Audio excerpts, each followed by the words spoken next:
السلام علیکم، آپ دیکھ رہے ہیں بارڈرلیس کی نئی ویڈیو میں خوش آمدید۔ روس نے بڑے حملے کی تیاری کر لی، ایٹمی ہتھیاروں کی مشقوں نے یوکرائن کا جینا حرام کر دیا۔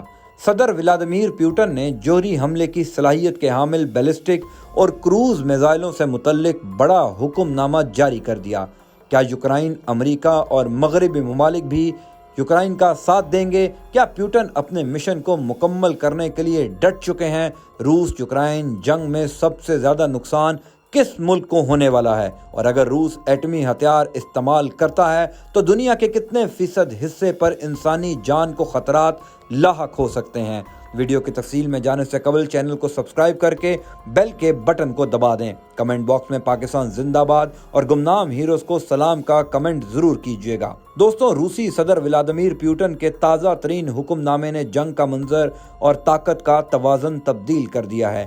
روس میں پوٹن کے حکم پر جوہری حملے کی صلاحیت کے حامل بیلسٹک اور کروز میزائلوں کے تجربات نے حریف ممالک کو ایسی مشکل میں ڈال دیا ہے کہ اب امریکہ نے بھی دوسرے آپشنز کو زیر غور لانا شروع کر دیا ہے۔ دوستوں، حال ہی میں روسی افواج کی جانب سے ایک ہائپر سونک میزائل کی تجرباتی لانچنگ کی گئی، اور ایک ایسے موقع پر جب مغربی ممالک کی جانب سے روس کو خبردار کیا گیا ہے کہ وہ طاقت کے زور پر ملکی سرحدوں میں کسی بھی تبدیلی کی کوشش سے باز رہے۔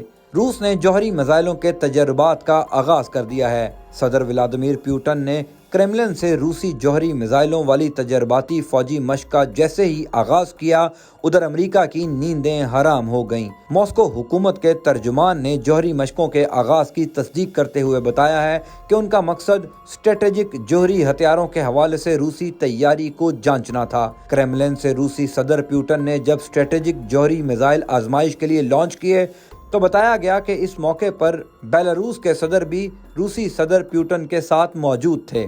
ماسکو حکومت کے مطابق روسی فوج نے بیلسٹک اور کروز میزائل داغے، جبکہ ایک ہائپر سونک میزائل کا کامیاب تجربہ بھی کیا گیا۔ دراصل مغربی ممالک کا الزام ہے کہ روس یوکرائن پر حملے کی تیاری کر رہا ہے۔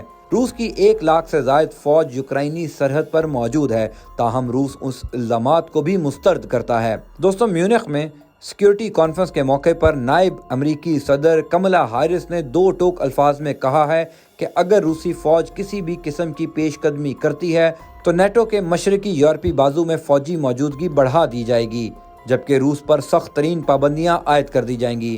کملا ہیرس کا کہنا تھا کہ قومی سرحدیں طاقت کے زور پر کسی بھی صورت تبدیل نہیں کی جا سکتی۔ انہوں نے مزید کہا کہ ہم نے اقتصادی سطح پر اقدامات کی تیاری کر لی ہے جو فوری، شدید اور منظم ہوں گے۔ ان میں روس کے مالیاتی اداروں اور کلیدی صنعتوں کو ہدف بنایا جائے گا۔ جنوبی جرمن شہر میونخ میں عالمی سیکیورٹی کانفرنس میں شریک جرمن چانسلر نے روس کو متنبہ کیا کہ یوکرائن پر کوئی بھی روسی حملہ ایک سنگین غلطی ہوگی۔ انہوں نے کہا کہ ایسی کسی کارروائی کی انتہائی بھاری سیاسی، اقتصادی اور جیو اسٹریٹجک قیمت چکانا ہوگی۔ میونخ سیکیورٹی کانفرنس سے خطاب کرتے ہوئے شولس نے کہا کہ یوکرائنی سرحد پر 1 لاکھ سے زائد روسی فوجیوں کی موجودگی بے وجہ ہے۔ ان کا کہنا تھا کہ نیٹو میں یوکرائن کی شمولیت ایجنڈے پر بھی نہیں، لیکن روس اسے ایک اہم مسئلے کے طور پر پیش کر رہا ہے۔ تاہم شولس نے کہا کہ اس کے باوجود مغربی دنیا نے روس کے ساتھ سیکیورٹی مطالبات کے حوالے سے بات چیت کے لیے رضامندی دکھائی ہے۔ دوستوں، اگر یوکرائن روس تنازع کے تاریخی پس منظر کی بات کی جائے تو یوکرائن کے بحران کی وجہ سے دنیا بھر کے ممالک کی نظریں روس، نیٹو آرمی اور امریکی موقف پر جمی ہوئی ہیں۔ روس نے یوکرائن کی سرحد پر اپنے فوجی اور ہتھیار تعینات کر رکھے ہیں، جس کے پیش نظر تمام ممالک خدشہ ظاہر کر رہے ہیں کہ روس کسی بھی وقت یوکرائن پر حملہ کر سکتا ہے۔ ساتھ ہی اس خدشے کے پیش نظر امریکہ پابندیوں کی دھمکیاں دے رہا ہے۔ امریکہ کا کہنا ہے کہ اگر روس نے یوکرائن پر حملہ کیا تو اسے عالمی سطح پر سخت پابندیوں کا سامنا کرنا پڑے گا۔ اس کشیدگی کے درمیان سوال یہ پیدا ہوتا ہے کہ یہ ہنگامہ کس کی بات پر ہے؟ تو اس کا جواب یہ ہے کہ یوکرائن اپنے آپ کو بے چین محسوس کرتے ہوئے نیٹو کے ساتھ ہاتھ ملانا چاہتا ہے۔ ساتھ ہی روس امریکہ سے یہ یقین دہانی چاہتا ہے کہ یوکرائن کو نیٹو میں کسی بھی شرط پر جگہ نہ دی جائے۔ یہاں یوکرائن اور روس کے درمیان کشیدہ ماحول کے علاوہ یہ جاننا بھی ضروری ہو جاتا ہے کہ یوکرائن نیٹو میں کیوں شامل ہونا چاہتا ہے، روس کو اس پر اعتراض کیوں ہے، اور امریکہ اس میں تیسرا فریق کیوں بن چکا ہے، اس کا مقصد کیا ہے۔ ان تمام سوالات کے جواب کے ساتھ ساتھ ہم اس مضمون میں سمجھیں گے کہ یوکرائن کب اور کیسے پیدا ہوا،